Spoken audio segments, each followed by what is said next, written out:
বন্ধুরা, এই মুহূর্তে আবহাওয়ার বিরাট বড় সতর্কতা।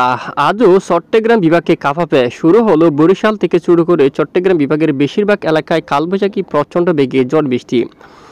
এখানে ব্যাপক বজ্রপাত যুক্ত প্রচণ্ড ভারী মেঘ জমা হচ্ছে। বজ্রসহ ঝড় বৃষ্টিপাতের সম্ভাবনা দেখা যাচ্ছে চট্টগ্রাম বিভাগের বেশিরভাগ এলাকায়।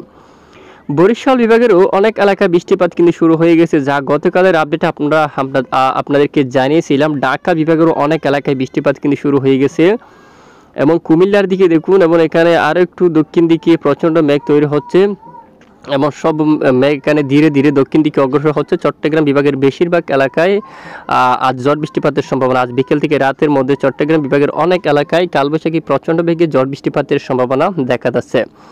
অন্যান্য এলাকা জুড়ে কিছুটা মেঘের আনাগোনা। কলকাতা, খড়গপুর থেকে শুরু করে এখানে আংশিক মেঘের আনাগোনা। ব্যবসায় গুমট গরম রয়েছে। উত্তরে কিছুটা আংশিক মেঘের আনাগোনা রয়েছে।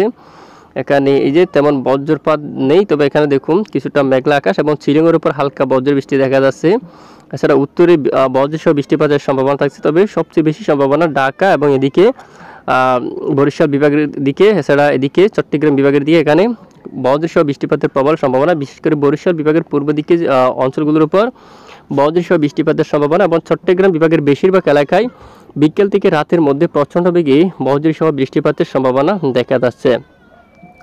তো এবার আমরা সরাসরি আপনাদেরকে নিয়ে যাব বৃষ্টিবাহী মোড়ে, বজ্র বৃষ্টি মোড়ে। পরবর্তীতে কোন কোন এলাকায় বৃষ্টিপাতের সম্ভাবনা তা দেখব। ইতিমধ্যে আমরা দেখতে পাচ্ছি, দেখুন ব্যাপক আকারে বৃষ্টিবাহী মেঘ কিন্তু তৈরি হতে পারে আজ বিকেল থেকে রাতের মধ্যে, এবং এখানে আরও বৃষ্টিপাতের সম্ভাবনা পরবর্তী 24 ঘন্টায় বৃষ্টিপাতের সতর্কতা উঠে আসছে। বিশেষ করে বরিশাল, খুলনার দিকে এবং কলাপাড়ার দিকে, হালদিবাড়ি, কলকাতা এবং সমুদ্র অঞ্চল দিকে এখানে ব্যাপক আকারে শক্তিশালী কালবৈশাখী মেঘ তৈরি হতে পারে। বজ্রসহ ভারী বৃষ্টিপাতের একটি প্রবল সম্ভাবনা কিন্তু দেখা যাচ্ছে।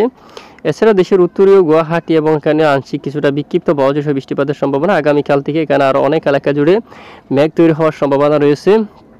টুরা থেকে শুরু করে রংপুরের উত্তরের বেশিরভাগ এলাকায় এই অঞ্চলের দিকে কালবৈশাখী বজ্রসহ বৃষ্টিপাতের একটি প্রবল সম্ভাবনা দেখা যাচ্ছে।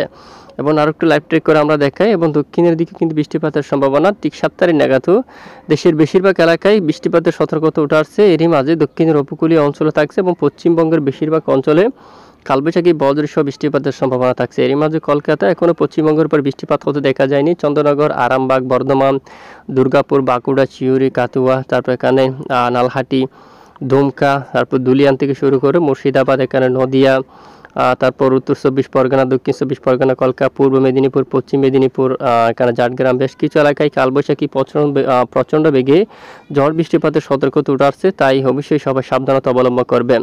তো আজ দেশের সর্বোচ্চ তাপমাত্রা কত ডিগ্রি সেলসিয়াস পর্যন্ত উঠে যাচ্ছে তা একটু আমরা আপনাদেরকে দেখাচ্ছি। ইতিমধ্যে আমরা চলে যাব তাপমাত্রার আপডেটে। তাপমাত্রা মোড়ে আমরা যাচ্ছি।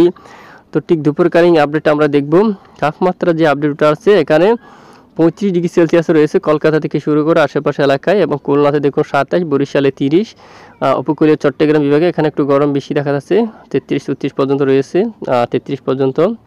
এবং আর একটু যদি আমরা উত্তর দিকে যাই, ঢাকা বিভাগে 28 এবং মাইমাংসিক বিভাগে এখানে রয়েছে 30, এবং সিলেটের উপর 29, শিলংয়ের উপর 22, উত্তরে রংপুর বিভাগে 29 পর্যন্ত, কালাইয়ের উপর 32, মালদার উপর 34 পর্যন্ত, রাজশাহীতে দেখুন 33, নদিয়া এখানে 27। তো এখানে কলকাতা এখানে আশেপাশে এলাকায় 25 ডিগ্রি সেলসিয়াসে সর্বোচ্চ তাপমাত্রা কিন্তু দেখা যাচ্ছে। আগামীকাল থেকে তাপপ্রবাহ যদি একটু দেখি, আগামীকাল আরও কিছুটা কমতে পারে, বৃষ্টিপাতের সম্ভাবনা থাকবে বেশ কিছু অঞ্চল জুড়ে। তবে এই মুহূর্তে সবচেয়ে বড় খবর হচ্ছে কালবৈশাখী প্রচণ্ড বেগে আঘাত আনতে যাচ্ছে চট্টগ্রাম বিভাগের উপর, তাই সবাই সাবধানতা অবলম্বন করবেন। তো এতক্ষণ সঙ্গে থাকার জন্য ধন্যবাদ।